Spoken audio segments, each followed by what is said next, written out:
You don't know where to start, eh? I know.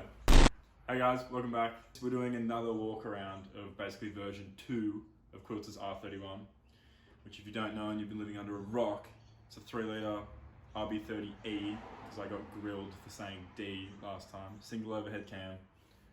Basically we've NA-T'd it. Got a manual swap as well. So it's manual now, was auto, now it's turbo. We did turbo it before with like factory VL parts, but we had a bit of a issue. Engine went. So this is the revised one, which basically I'm gonna hand over to Quilts and we'll basically go around and he will tell you everything that's updated on it. So in terms of mods, we'll start at the back. Just a Volvo 255 pump, nothing special.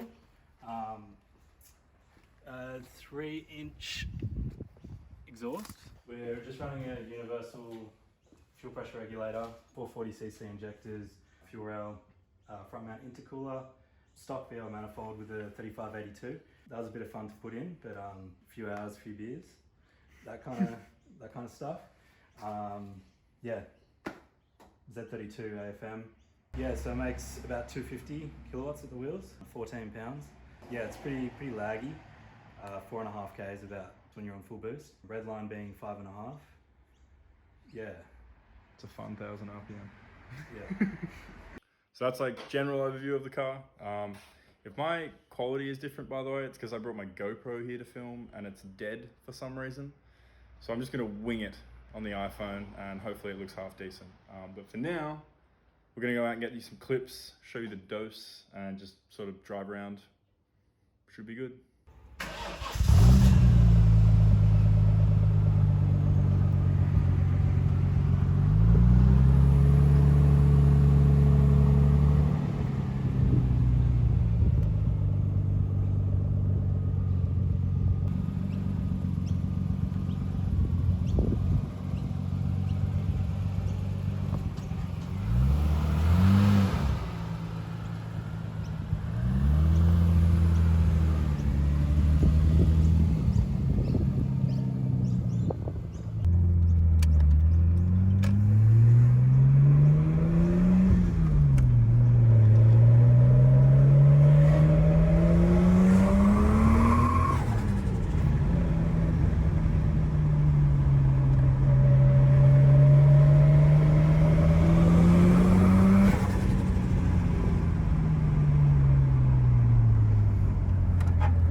It gotta be more than health. It gotta be better places. Reunite with familiar faces. For that day I'll be waiting. For that day I'll be waiting. Just gotta stay patient.